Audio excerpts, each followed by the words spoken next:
Here to God willing record today's Rambam for the 4th chapter of Hilchos Talmud Torah, the laws of Torah study. As always, learning to bind our souls to God, give pleasure, get haste, and redemption. Have Rabbi Tauger's volume here with us, in case we should need resource. Anyway, so the teacher and the students all went hunting, and they had to get the lion who was terrorizing the people, and they got him. They all shot him. Now they're standing over the lion, arguing whose bullet killed the lion. Finally, one student says, "I know." He says, "How do you know?" He says, "It was the teacher's bullet." They said, "Really? Come on." He says, "Yeah, it went in one ear and out the other." So hopefully these shirim aren't like that, and hopefully you learn a lot and remember everything you learn and pass it on and everything else. Okay, chapter 4, first law. You should only teach Torah to someone who's fitting, who has good deeds, or l'sam, or who's pure. But if he's not behaving properly, then try to help him do tshuva, and get him on the right path. Also check him out. After you get him kind of fixed up, then he can come in and learn. And let him learn. The sages say, someone who teaches someone who's not proper is like throwing a stone in outer space. Just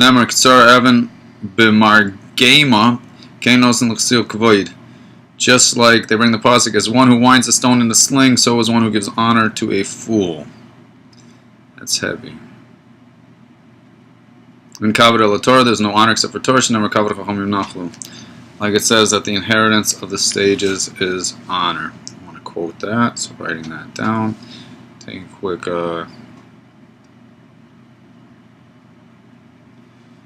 oh, they're saying it's like idol worship even, this Mercury's thing. I said outer space, but apparently there was some Roman shtussim where you throw a stone into the sky and that's how you worship this thing. God forbid. So teaching someone not properly is like idol worship, and don't give honor to fools. Alright. And if the Rav isn't behaving properly, God will be for the smartest guy on the block, and everybody needs him. This guy is mamish needed. And don't learn from him until he makes tshuva.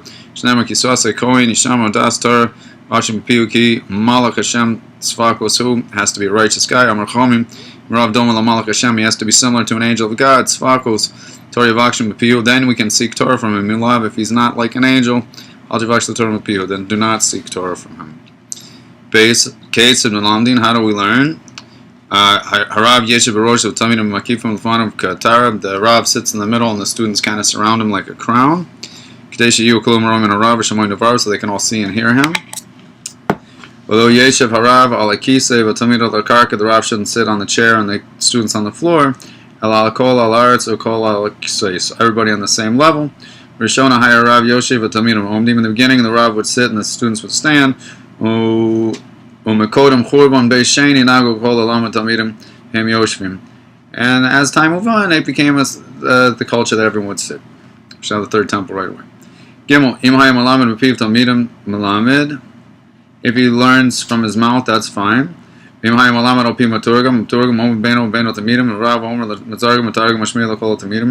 was common back in the day that the Rav would have a translator who, the Rav would speak quietly, the translator would belt his words out to the students. That's also okay. When they'd ask the translator, and the translator would say to the Rav, what's the question? The Rav would answer to the Maturgam, and he'd answer out to the person who asked. You be a Rav Kolo Yosem Kolo Hamatargam. The Rav shouldn't make his voice louder than the translator. You be a Hamatargam Kolo Beis, and the translator shouldn't lift his voice. Beisha Charles a Rav Yosem Kolo Rav. And the translator shouldn't lift his voice at the time he's asking the Rav more than the voice of the Rav. I guess so the translator booms when he's talking to the students and talks quietly when he's talking to the Rav. Does I understand it? And Hamasagim Rashai Velo Livchos, Velo Lahosif, Velo Lashonis, and again Hayamaturgam Aviv Shalchachim Urobo. The translator shouldn't change the words that he hears at all, unless he is actually the teacher's father or his teacher. It should be interesting to have your father or your teacher be your translator. But otherwise, he should just say what he's told to say. Don't mess with it. Don't reinterpret it. Which is interesting, because I thought the Maturgam, Chassidus often talks about the translator being a link, that he understands what the Rav teaches and helps the students get it, because the students couldn't quite receive from the Rav himself. So just somehow through hearing it from him, it brought down a level. But I guess even there was atik. It was the same exact words. Somehow hearing the same words from a different person can make it much more palatable. If you have one guy that you think he's all about God, sees God and everything else, then it's difficult to hear from him. And if you have another guy who feels more your level, just the fact that he's on your level makes you more receptive to his words, and you'll be able to hear it. And this guy's close enough to the Rav that he can hear from him. Amar Rav L'Torian Kach Amar Li Rabbi. If the Rav tells the translator, so I was told by my Rebbe, Kach Amar Li Abba Mari, or his father told him, Shomer Maturgam V'Devarim La'am Omer B'Shem HaHakom U'Matzkir Shemo Shel Avi V'Ravu Shel Rabba Omer Kach Amar Rabbani Ploni Afal Pishalo Hizker HaHacham Shemo Asli Kros Rabbo V'Avi B'Shemo. If the teacher says a teaching in the name of someone else, the translator passes that on. And I think you can go a step further. There's certain names that a person shouldn't name his father, he shouldn't name his mother. But if this person if the translator knows the teacher's father's name, he could say it.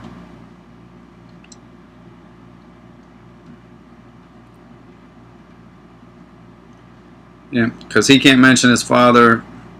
Person can't refer to their father or teacher by name, but this person, if he's not their father or teacher, something that's not his brother or fellow student, could mention them by name. So first there's the idea, if the Rav said he heard it from someone else, the translator relates that. Second of all, he might be able to add a name where the Rav couldn't. It would be interesting if it went the other way around. What if the Rav named his teacher by name? Then what happens? He has to say his teacher or named his father. So it could go the other way too. Writing that down.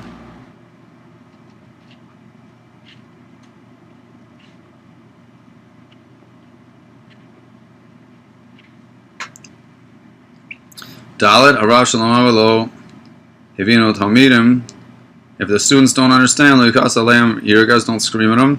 Al-Hozer Vashona Davar Filo Kama Pa'ami, teach them many times, Achi Yavinu Makalacha, till they really get it. Kain Lo Yamar Hal Talmud Hivanti Velu Evin, and he shouldn't say, students shouldn't say he understands when he doesn't. Al-Hozer Vashola Filo Kama Pa'ami, he should keep asking until he gets it. Imkas Alav Rabba Varagaz Yomer Lo Rabbi Torah here, the Limud Ani Sarik. If his teacher screams at him, he should say, look, I need the Torah, and he's not such a smart guy, so he begs to keep learning. That's my translation, my interpretation.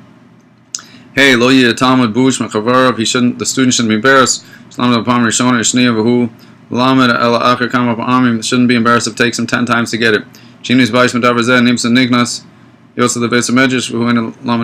If he's embarrassed, then he won't really spend too much time in the house to study. He'll feel embarrassed, won't be comfortable there, and he won't stay and he won't learn. The shy can't learn, and the short-tempered can't teach. Wish I had a little longer temper. That'd be nice. Certainly help. What are we talking about? If the students don't understand it because of how deep it is, if it's actually a deep concept and they don't get it, you have to be patient with them. They're just not that bright. That's also right. But if the Rav can tell they're being lazy, and just treating it loosely, and that's why they're not getting it. Then he has to yell at them, and embarrass them, to make them sharp. And it says, throw fear on your students. That's what it says. So the Rav shouldn't act lighthearted in front of his students, and not to joke around in front of them, and not to eat with them, that his fear should be on them and they should learn well. I had a bracha earlier, taking a sip of tea, excuse me.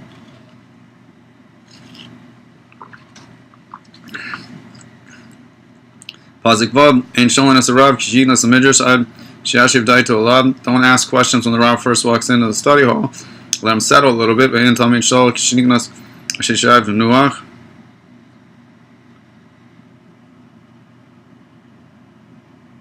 Yeah. Ve'in Shol Nashlam Echad. Not everybody should ask one at a time. Ve'in Shol Nashlam Rav Inin Acher Elamosa Inin Sheheno Skimbo. Don't ask him except for what he's teaching about. Ve'in Shol Yizbayish, so he won't become embarrassed. Teacher often only knows what he's prepared and what he's learning. I mean, he knows many, many things. Obviously knows huge amounts of things. But what's on the tip of his tongue, what's on the front burner, is a class that he prepared. And you ask him about something he saw 6 months ago, might not be on the tip of his tongue. That could, God forbid, not look that great. So don't do that. Ask what we're learning. Shalayan, the Rav is allowed to throw curveballs and try to trick the students. In order to sharpen them up. To see if they really remember what he told them or not. He can ask them about other things in order to get them a little more excited, pique their curiosity and stimulate their desire to learn. That's a phenomenal halakha. I'd like to look at that more. Halakha Zayin. And Sholem Mu'umad, don't stand up when they're asking. And Moshivi Mu'umad, don't answer standing. Lo Mugo, Lo Morocco, Lo Ma'akre, Azakanim. Vein Sholem L'Rav, Ela Be'inyan Shahain Korin Bo, Vein Sholem Ela Meir, Velo Yisho Be'inyan, Yoshim Shalosh Halachas. Don't ask or respond while standing. Don't ask from a high place or from far away or from behind the elders. Like, doing no screaming, no shouting. Sitting in a close range where everyone's close, understands each other. Questions, and you should only ask about what they're learning about. We did just say that, so let's see how that relates. And it should be asked with an attitude of reverence, and you should only ask 3 questions per class. Otherwise, it gets a little too much. 1, because he can't probably grasp more than 3 things, and also it's not so great to the class that someone should ask more than 3 questions. Yeah, we did have the previous halakha.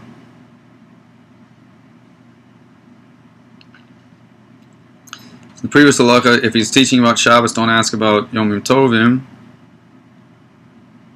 Now he's saying, even if he's teaching about Shabbos, asking about one malacha, don't ask about another malacha. So really to the point, just refining it. Before was Shabbos versus Yom Tov. Now it's if he's teaching Bishul, don't ask him about Borer. Stay on the same topic. If he's teaching about cooking, don't ask about refining. If not 2 guys ask at once, and one's on point and one's not, answer the guy who asked on point. A deed and not a deed. If one's a practical question, one's not, answer the practical question. Halacha midrash. If one's a halacha and one's a midrash, answer the halacha first. Midrash for good. If it's midrash versus the good, and it's the midrash, answer the midrash first. Good of a kol v'chomer, good versus the kol v'chomer, and the kol v'chomer. Answer the kol v'chomer first. There's a lot to say there. Kol v'chomer gezer shav, kol v'chomer versus gezer shav, and zakon the kol v'chomer. They answer the kol v'chomer first. Hayo sholim shnaim, echad hakam echad talmid. If one's a hakam and one's a student, zakon the hakam, answer the sage first. Talmid v'amar arts. If one's a student and one's a commoner, zakon the talmid, answer the student first.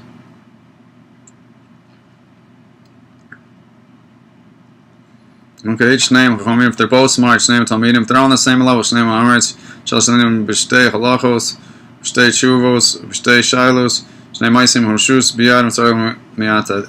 on the same level, he can answer whoever he wants. Lakates, don't sleep in the base of medrash. Call them if someone shluffs there, his wisdom will be torn up, God forbid. I don't think that applies to people who live in yeshiva and live there. I remember that from somewhere. See that though. So too Shlomo said, like it says, should only talk about Torah while in the base of medrash. Even someone who's sneezes, God forbid, base of medrash, don't even tell him, he should be healthy. How much more so other things. And the sanctity of the study hall is more powerful than the sanctity of the shul where people pray. This is a Torah palace. So it was pretty smooth. To be a proper student, if he's not, get him on the right track and then teach him, otherwise not. It's like either idol worship or wasting time. Don't give honor to fools. If the teacher is a super smarty and everyone needs him, don't get involved with him unless he's like an angel. He has to have proper deeds or it doesn't count. They should all sit in a sort of semicircle position with the Rav at the head. He can instruct them personally. He can have a translator. The translator should Teacher shouldn't raise his voice over the translator, and the translator shouldn't speak louder to the teacher than the teacher speaks to him. And he shouldn't change the words around unless it's a father or a teacher. You quote it by name. If they don't get a hard concept, be very patient and know what to respond if your teacher is teaching you something hard and he gets impatient. Don't be embarrassed, keep asking, but if the teacher can tell they're being lazy, then beat them down. Cast fear into their students and scream at them. You shouldn't eat and drink in their presence, shouldn't be lighthearted in their presence. He wants to have a constant fear on them so they can learn at a fast pace. Give them a second to enter the study hall, ask them to the topic. The teacher's allowed to throw curveballs to test them and ask them about other things to keep their interest, spark their interest. They should be seated in a close range when questions are asked. Should be asked with an attitude of awe and only 3 questions per class.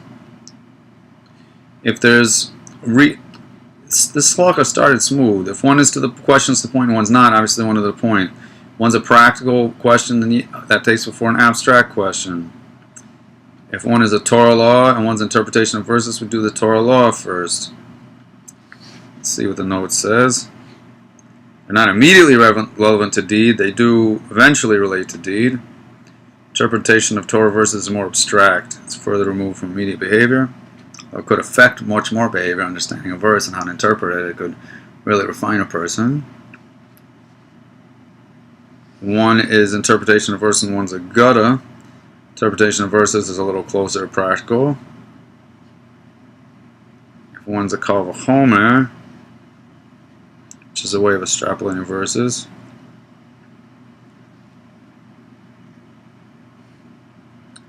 Comes before a gutta. And if it's kal v'chomer versus gezer shava,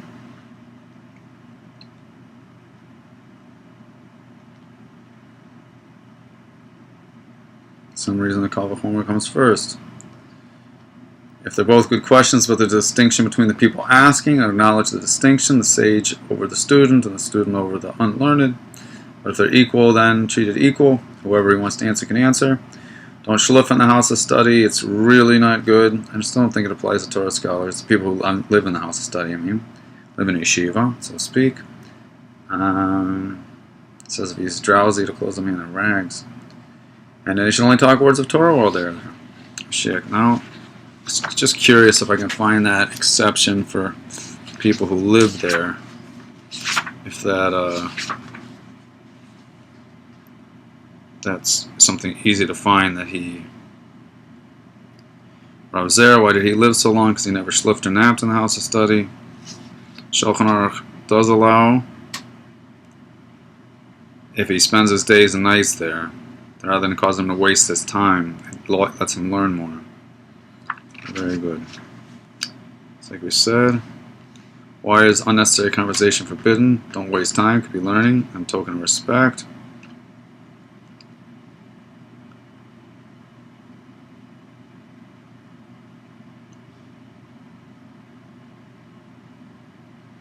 Well, people discuss other things in a house of study will have to get. Well, it's pretty rough.